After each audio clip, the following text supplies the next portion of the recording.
All right, let's do it, fellas. My name's Alex. I'm from the Tripod, and welcome to another episode of Punting 101, where essentially every Friday afternoon we go over very simple or sometimes advanced, but not so advanced punting theories for you punters out there that'll help you make money, help you make better bets, and also help you not make bad bets also. We've had a few episodes of this. I think this would be episode number 6. It's going to be called Numbers, and I'm going to go through pretty much just the basics of getting the best number and also some key numbers in the NFL. A grim morning this morning, obviously going 0-2 on NFL, but we have won 4 out of 4 weeks in NFL, so I'm sure it will turn around. First things first, make sure you're in our group. If you aren't, there is a link in the description to this video. The name of the group is Tripod Punters Tips Forum. And in there you'll find a link to our Tripod app. That's where you'll find all our tips and all our bonus giveaways as well. It's free to download, get it on the App Store or Google Play, and that's where you'll get all our tips also. We will be running a sweet $100 bonus bet giveaway this weekend for the UFC fight, obviously McGregor v Khabib. That'll be either in the group or in the app, so just make sure you're in both of those. It's going to be free to enter, and you can win a $100 bonus bet. And then, if you guys enjoy what we do, and if you have made money with us this season, we don't ask for any donations or anything like that. We don't charge for our tips, but it does help us if you can leave us a review on the App Store for the podcast or for the app. That'd be much appreciated. Let's get into it. So I did want to talk about, I know I talked about this in a previous episode, but we are 4 weeks into the 5th week of the NFL season now. I just did want to go over quickly the key numbers in the NFL. We all know key numbers in the NRL if you've been following us for quite some time. Obviously, a lot of games end on 6, which is a converted try, but there are very different key numbers in the NFL, and I just wanted to go over those really quickly. So the most key number in the NFL is the number 3. That is the points you get for a field goal, and that's the most common margin of victory in the NFL. 16% of games since 2002 have ended on 3, which is quite a large margin, larger than any other margin of victory, basically in any other sport, maybe except soccer, like 1-0 or something like that. The next most common margin of victory is 7. That's the points you get for a touchdown and the extra point. And the next one, that is 10% of games land on that.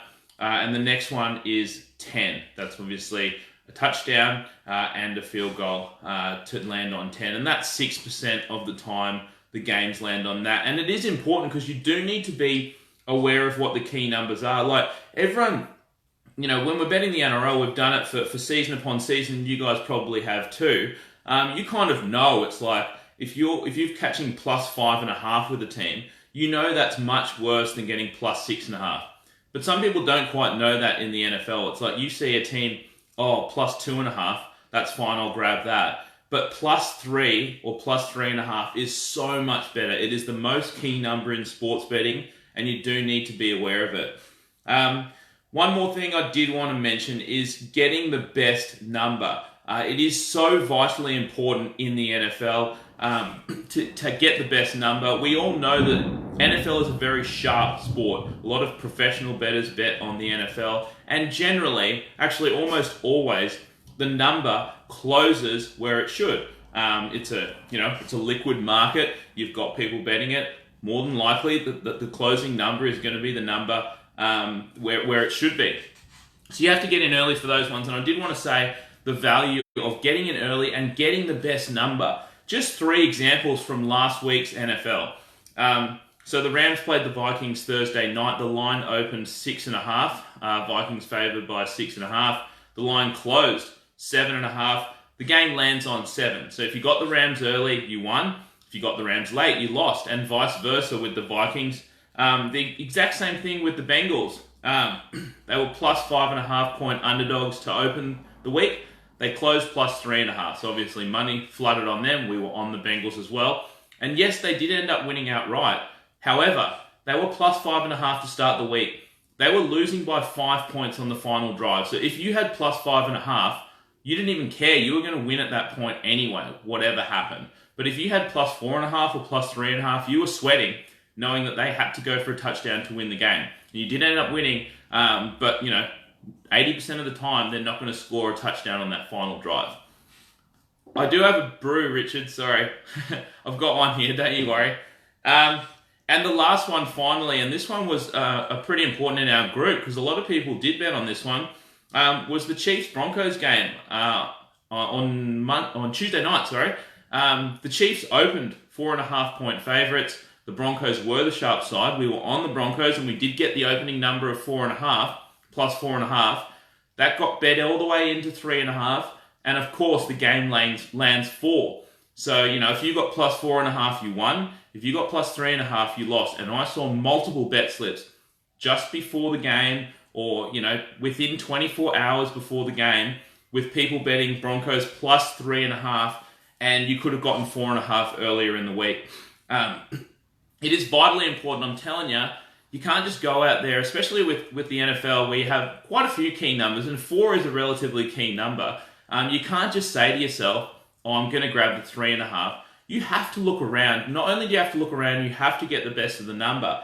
That's why it's very, very important to have multiple betting sites. I've mentioned this many times before. I mean, we put in hour upon hour upon hour trying to scour every single bookie to find you guys the best lines possible. All you need to do to make money with us, we've gone 60% over the last 4 years, is to have those bookies and to be able to bet them as soon as we release the bet. Because if you only have 2 or 3 bookies, you might only have an option of one singular line, and that might be the plus 3.5 on the Broncos. But I'm telling you, I saw people posting in the group plus 3.5 on the Broncos when there was still plus 4 available on a couple of bookies even. So it is vitally important that not only you search around for the best number, but that you have enough bookies to be able to bet that best number when you do see it. We unfortunately don't have that luxury because we're almost banned from every single site.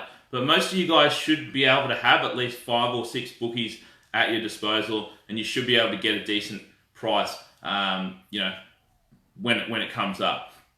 One other thing I did want to mention is the lines moving from opening to closing line. So in the NFL, you do have a lot of sharp punters, and the line usually closes where it should, like I said. But if you look at the opening number and the closing number for every single NFL week, rarely are they the same number. So the bookies hang bad lines, and you have to be there ready to pounce when they open that bad line. Because if you bet just before game time, you're going to be betting on basically the fair line. And our goal as bettors is, it sounds dumb, but it's not to make winning plays. It's to beat the closing number. That's all you're trying to do. You're trying to beat the closing number with every single one of your bets. And I would say that 80 to 90% of the time, when we give out a play, the line moves in our favor by game time. So, my best suggestion to you is, it is easy to say, we kind of know which way a line is going to move because we've been doing this for over a decade. But some of you guys don't, and that's fair enough. But we can kind of tell which way a line is going to move. But 80 to 90% of the time, we are correct, and we get on early, and the line moves in our favor. So my best suggestion to you guys is, if you do follow us, just to bet it early. Just bet it when we give it out. Don't wait till Monday night when the games are on. Just bet it early, because 80 to 90% of the time, the line will move in your favor.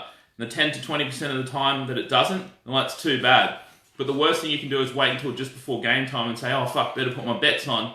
And by then, I guarantee you that most of the lines won't be there at close. Let's see, what else have I even got written down here? That's pretty much it. That all I have written down here. I did want to say another thing. So, especially in the NFL and in any sport, but especially the NFL, because there are so many professional punters in Las Vegas, living in Las Vegas, that are betting on the NFL. The late move is generally the correct move, and I've said this before, that if you look at the games, an hour or two before kickoff, you will see a plunge generally that moves the line to where it should be.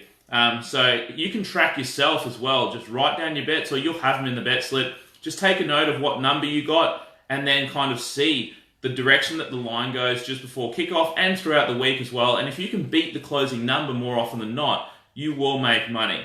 And I'd say we beat the closing number 80% of the time. And whether those bets win or not, they win about 60% of the time. But if you can beat the closing number, you are doing well. One last thing. I know a lot of people, we give out a bet. Let's say, for example, let's say the Broncos plus 4.5 we gave out. And I saw people betting plus 3.5. Generally, I would say, it's easy to say if you can't get the bet that we gave out, then don't bet it at all. But I understand that that's not always the case. So what I would suggest is, because when we do give out a bet, oftentimes it does move almost instantly. If you can't get it on there, make sure to check all your other sites. There probably will be something similar or the same to the number that we do give out. And if you can't get that number, what I would suggest, if it goes through a key number, obviously let's say like it goes from 4.5 to 3.5 on the Broncos, I would say that's moving through a relatively key number. I probably wouldn't play it. Same as if we give out plus 3.5 on a play and it moves to 3. That's a very big line move going often on the most key number of 3. I would say don't play that. But if you have any questions about whether or not you should play it once the line has moved, feel free to hit us up, because we'll be able to tell you. We know how much each point is worth. We know that points, moving through the key number of 3 are worth around 25 cents to get from 2.5 to 3.5. It's much less to move, from 4.5 to 5.5 or 6.5 to 7.5. So we know all that stuff. So if you have any questions, certainly feel free to hit us up. But by all means, don't just blindly play it. Like if we give out a plus 4.5 and the line moves to 3, you shouldn't be playing that. But if you are questioning yourself about whether or not it is still a good play, post it in the group or hit us up in the Tripod app, and we'll be more than happy to answer your questions for you. That should probably do it, guys. If you do have any questions, feel free to hit us up. And make sure you are in the group or in the app, because we will be running a $100 comp for the UFC on Sunday. But that'll wrap it for this week, guys. Make sure you tune in to this page as well, Punters Pod, on Saturday morning. Tomorrow morning around 10 o'clock, we'll be breaking down the rest of Week 5 of the NFL and also giving out all our Week 5 plays. We'll catch you then. See ya.